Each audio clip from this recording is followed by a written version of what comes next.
You're listening to the Decisive Podcast, insights and analysis to empower confident decision-making.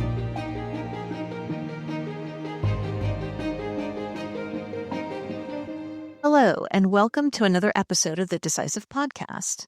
I'm your host, Kristen Hallam. In this episode, we're going to talk about two Southeast Asian nations, Malaysia and Indonesia, and where they fit into global supply chains now, and what potential they have to expand those roles. For this discussion, I'm joined by Chris Rogers, Head of Supply Chain Research at S&P Global Market Intelligence. Chris, welcome back to The Decisive to discuss a topic that we have discussed many times, reshoring. Thanks very much. It's good to be here, and it's good to have a chance to get maybe into some of the details. We've talked a lot about kind of general issues in the past, but it'd be nice to kind of nail down on a couple of countries. Yeah, and I'm looking forward to drilling down on those countries with you. But let's just start at a high level for those of our listeners who maybe aren't supply chain fanatics, but will be by the end of this episode, I'm sure. What do we mean when we say reshoring? What is reshoring? So, I mean, in very simple terms, it just means moving your sourcing from one region or territory to another. So historically, there's been a lot of words used out there, which I probably spent at least 3 years trying to stamp out. Friendshoring, nearshoring, local shoring. I mean, the fact is, though, those make the process sound a lot simpler than it really is. Companies don't just move their sourcing because of one thing. Gee, wouldn't it be great if our supply chain was only 100 kilometers long, not 1,000 kilometers long? There's a lot more to it than that. So when we talk about reshoring, we're talking about the full gamut of decision making that goes into, do I want to source from mainland China or do I want to source from Mexico? Do I want to use one supplier in one country or lots of suppliers in lots of countries? And making that decision has a lot of different inputs to it. And we spend a lot of time in our research trying to explain how those work and kind of bring maybe some data and analysis to this. Everyone's got an opinion on reshoring, but it's just like, bring data. That's kind of where we're at. And like I said, we've talked about reshoring many times on this podcast, but why are we talking about reshoring now? Firstly, I love it. I'm a fanatic, so I'll always talk about it. But I think we're at an interesting point of inflection where we've had several months of tariff uncertainty, and those are set to continue, right? If any of the listeners get a chance to take a look at our outlook for 2026 when it comes through, a lot of what we're saying here is the uncertainty is the new certainty. And so let's kind of get beyond where are tariffs and say, what are our long-term strategic decisions? So we know, roughly speaking, now what the shape of tariffs are. There is, of course, implementation left to be done, but we can move beyond that. What we're seeing next year is actually kind of a bit of a brighter future where we're starting to see more trade deals getting done. And those are going to take, I think, a couple of major forms. One are more of these kind of transactional deals that the president in the US is promulgating.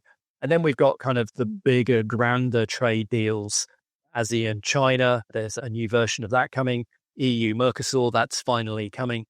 But right here, we've got a very interesting waymarker in the APEC summit that starts at the end of October and runs into November, where we expect to see the announcement of several deals, both by the United States and some of these other deals that obviously involve Asia, maybe including an expansion of CPTPP. So we're on that kind of cusp of moving from being maybe tactical in our decision making to being more strategic.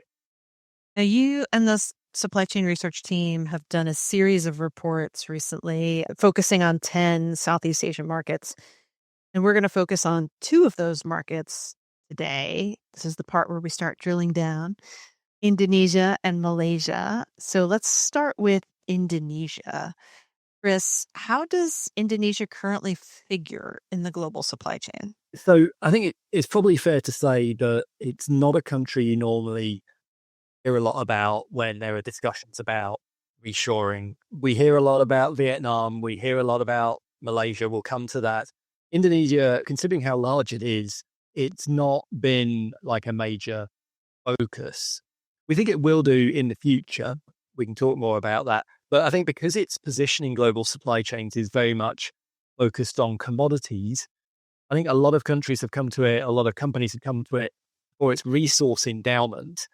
When we look at the exports of the country, if we take food, energy, and metals, they account for just over 56% of exports. Right? There's an unnecessarily precise figure for you. But the point is, it has been focused very much in that direction so far.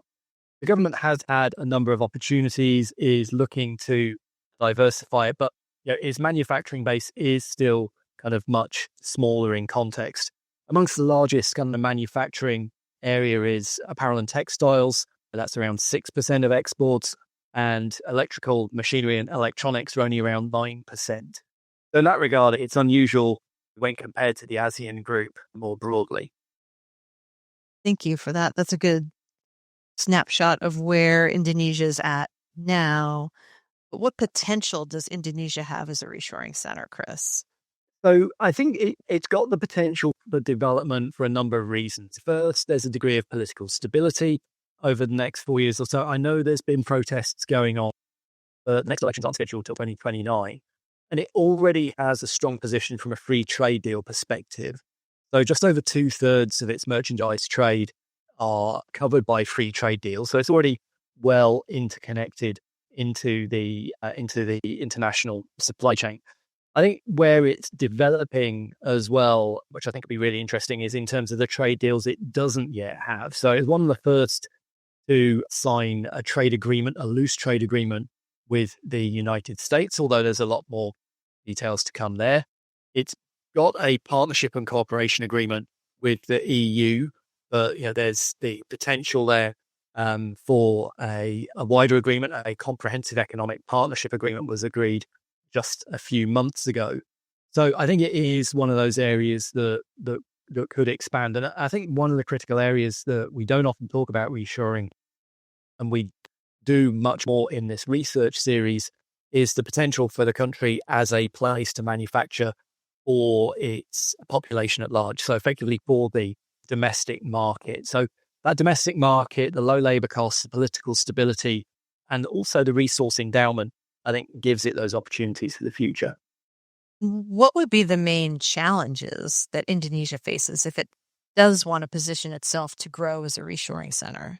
One of the biggest challenges is, whilst it's got lower labor costs, it does have pressure from workers' groups that could put upward pressure on wage inflation over time. So that maybe is an issue. The other is, if you look across the country as a whole, only around just under 40% of the workforce available has education beyond primary level. And that reduces the available stock of workers to build out a larger manufacturing base. We held recently our webinar on our outlook for supply chains generally, and we were asked the question, like, how long does it take to get reshoring done? And obviously, you've got to find a country, find a site, buy the site, get the site approved, build the factory, but you've got to get the workers in. And so if there's a big job of education to do to deliver that, then that adds potentially years to the process. So I think for companies that are forward-looking and are attempting to build out an ASEAN region supply chain on a decadal outlook, then that's less of an issue. But if you're looking for somewhere to switch to quickly because you're worried about tariffs, I know we're not meant to talk about tariffs today, then that's maybe makes it less attractive. That was quite the checklist that you gave there. Many years of work involved in that, so I can see why firms would not take these decisions lightly. So let's pivot now to Indonesia's neighbor, Malaysia. How does Malaysia currently figure in the global supply chain, Chris? Malaysia is very much the OG, as the kids say, in reshoring.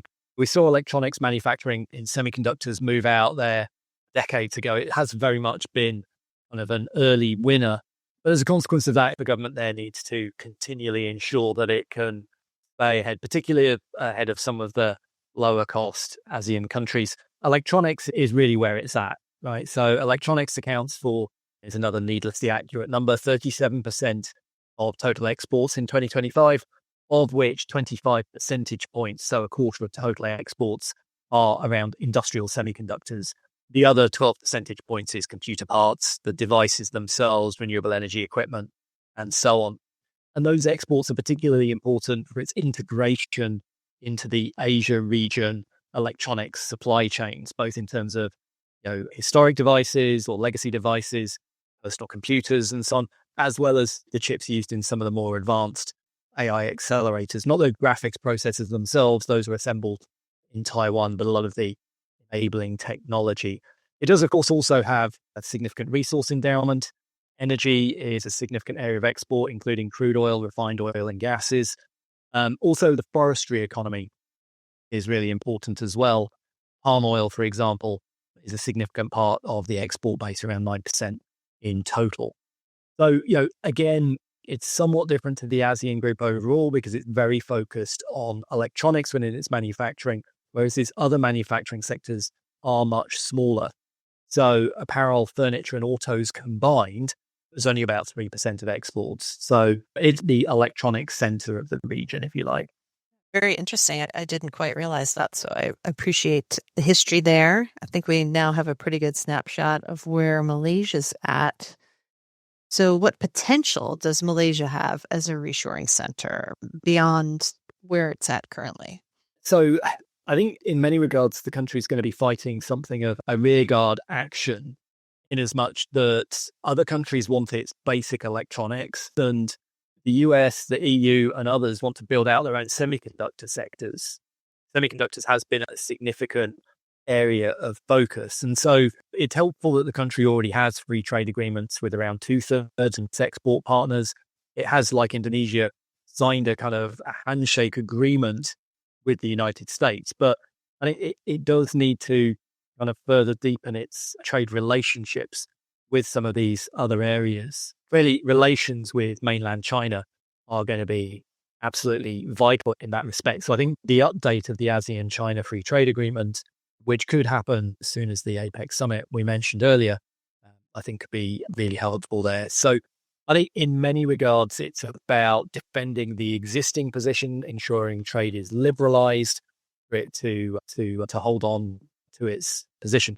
Now, the government does have a redesigning development program over the next 5 years. So it is getting on with that. But as with all of these programs, grand plans don't always necessarily turn into detailed implementation. So we'd be watching that and its investment incentive framework, signs that it can continue to maintain its strong position. You've touched on this already, but what would you say are the main challenges Malaysia faces if it wants to position itself to grow as a reshoring center, Chris? Yeah, I think the irony, we can get into the compare and contrast, but the irony is that Malaysia's almost short of workers because it's just short of workers at this point. Like, it's not that there's a huge cohort that could be trained as PhDs in electronics. That's kind of largely there. And wage costs are higher. So they're about 20% higher than Vietnam, so about 2/3 higher than Thailand's, and they're actually 1.5 Indonesia's levels when we look at manufacturing kind of across the board. So I would say that's a reasonable issue. I think one challenge, though, is just to kind of keep going steadily. When we look at our assessments of country risk scores, and within our overall framework from a supply chain perspective, we're particularly interested in risks of labour strikes, regulatory burdens, infrastructure disruptions, contract enforcement. Malaysia's got amongst the lowest scores in the region and actually globally. So if the government can continue to kind of steer a steady path from a regulatory perspective, it's really already doing everything that it can. Okay. So to recap for our listeners, Chris, what are the main factors that differentiate Malaysia and Indonesia as reshoring centers? So I think Malaysia has been early to the game, has resulted in building a very strong position in electronics and all of the kind of good stuff that comes with that. And that's been largely the result of, really a very close focus on having a business-friendly environment. Indonesia, on the other hand, has been a bit later to the game. That's partly been because it's had such a strong resource endowment.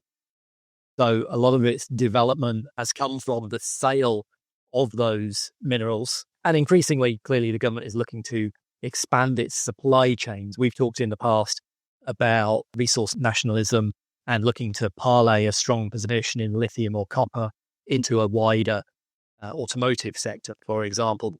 But Indonesia's got a lot more to do in that regard. So in many regards, Indonesia's got a lot of opportunities to develop further, particularly in terms of building out the skills of its population, whereas Malaysia's got to be kind of do more to defend its position, not so much against Indonesia maybe encroaching on its territory, but certainly on Vietnam and obviously the other reshoring centers around the world that, we've talked about both in our research on the ASEAN region and as we'll continue to do as we look across the rest of the world, including India, including North Africa, and including Turkey. So all stuff to look forward to later in the year. There's never a dull moment in supply chains, Chris. That's for sure. So maybe you could give us a look ahead as to what trends you foresee in the reshoring landscape for both Malaysia and Indonesia, say over the next 5 years or so, since this is a years-long game here. Absolutely. So I think the next 5 years for both countries, I think, are going to depend very much, or at least in part, but very much on the actions being taken by other countries.